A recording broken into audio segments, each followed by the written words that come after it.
Kurangnya kesadaran masyarakat tentang pentingnya deteksi dini dan pengelolaan diabetes. Jumlah kematian akibat diabetes juga diproyeksikan meningkat.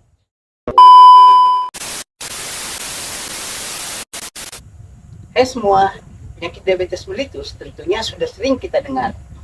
Diabetes adalah salah satu penyakit kronis yang jumlah penderitanya terus meningkat dari tahun ke tahun. Penyakit ini tidak hanya berdampak pada kesehatan individu, tapi juga punya dampak yang besar pada sistem kesehatan masyarakat secara keseluruhan. Nah, kita akan lihat lebih dalam tentang bagaimana diabetes mellitus mempengaruhi masyarakat dan apa saja yang bisa kita lakukan untuk mengatasinya. Ada beberapa fakta menarik tentang diabetes yang mungkin belum teman-teman ketahui. Tahukah teman-teman bahwa jumlah penderita penyakit diabetes mellitus di seluruh dunia meningkat drastis dari 108 juta pada tahun 1980 menjadi 422 juta pada tahun 2014.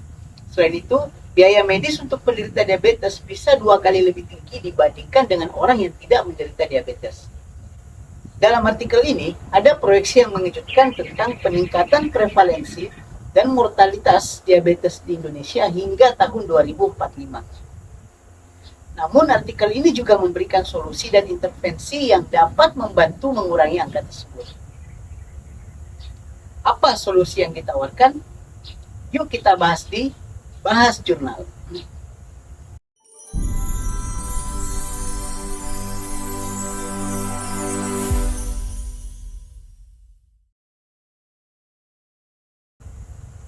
Diabetes mellitus adalah salah satu penyakit yang paling cepat berkembang di dunia.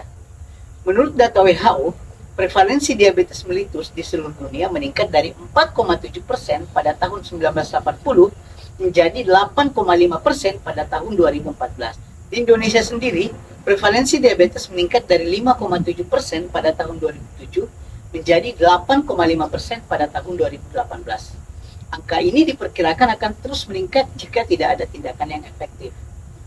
Bagaimana upaya pemerintah dan masyarakat?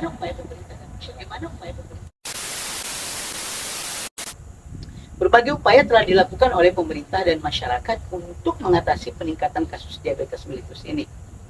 Misalnya, program-program seperti Posbindu atau Pos Pembinaan Terpadu, ada juga program Prolanis atau program pengelolaan penyakit kronis yang telah diluncurkan untuk membantu mendeteksi dan mengendalikan faktor risiko diabetes. Selain itu, kampanye gaya hidup sehat dan peningkatan aktivitas fisik juga terus digalakkan. Tapi meskipun sudah banyak upaya yang dilakukan, masih ada beberapa kendala yang belum teratasi. Misalnya, kurangnya kesadaran masyarakat tentang pentingnya deteksi dini dan pengelolaan diabetes.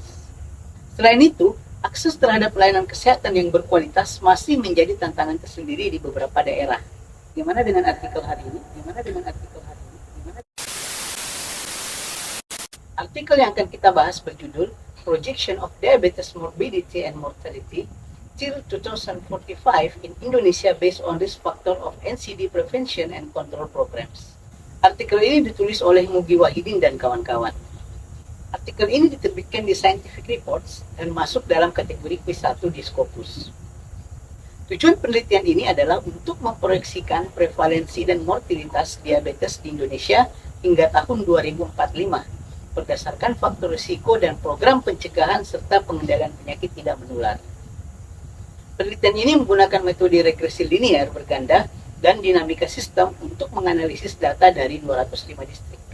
Kelebihan metode yang digunakan adalah kemampuannya untuk mempertimbangkan berbagai faktor risiko dan program pencegahan serta pengendalian NCD. Namun, kekurangan utamanya adalah keterbatasan dari kualitas dan representasi data karena inkonsistensi dan data-data yang hilang. Hasil penelitian menunjukkan bahwa prevalensi diabetes di Indonesia diperkirakan akan meningkat dari 9,19% pada tahun 2020 menjadi 16,09% pada tahun 2045. Jumlah kematian akibat diabetes juga diproyeksikan meningkat dari 433.000 pada tahun 2020 menjadi 944.000 pada tahun 2045. Namun dengan intervensi program dan pengendalian faktor risiko, angka ini dapat dikurangi secara signifikan.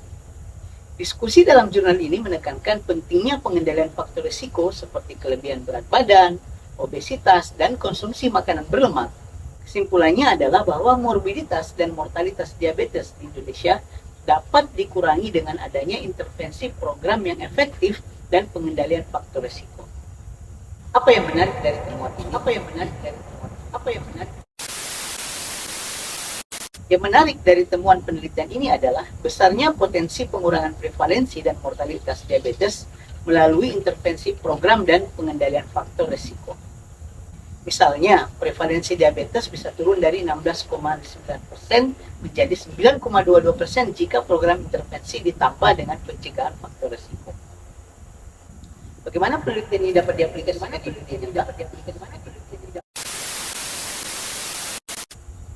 Penelitian ini bisa diaplikasikan di dunia nyata dengan meningkatkan program-program pencegahan dan pengendalian yang sudah ada, serta memperluas cakupan dan efektivitasnya.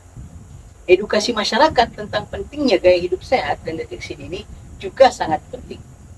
Selain itu, perlu ada peningkatan akses terhadap pelayanan kesehatan yang berkualitas, terutama di daerah-daerah yang masih terbatas. Nah, itulah ulasan kita tentang jurnal yang membahas tentang proyeksi diabetes di Indonesia hingga tahun 2045. Diabetes adalah masalah kesehatan yang serius, tapi dengan upaya yang tepat, kita bisa mengendalikan atau bahkan mengurangi angka prevalensinya. Jangan lupa untuk terus menjaga gaya hidup sehat dan rutin untuk memeriksakan kesehatan teman-teman semua. Oke, terima kasih sudah menonton. Jika kalian menikmati video ini, jangan lupa untuk like, share, and subscribe untuk konten-konten lebih lanjut tentang review jurnal setiap hari. Beritahu di kolom komentar jurnal apa lagi yang kalian ingin kita bahas selanjutnya, atau apa hal penting tentang diabetes yang perlu kita bahas. Mari berdiskusi sehat di kolom komentar. Sampai jumpa di video berikutnya. Tetap sehat dan semangat untuk bahas jurnal.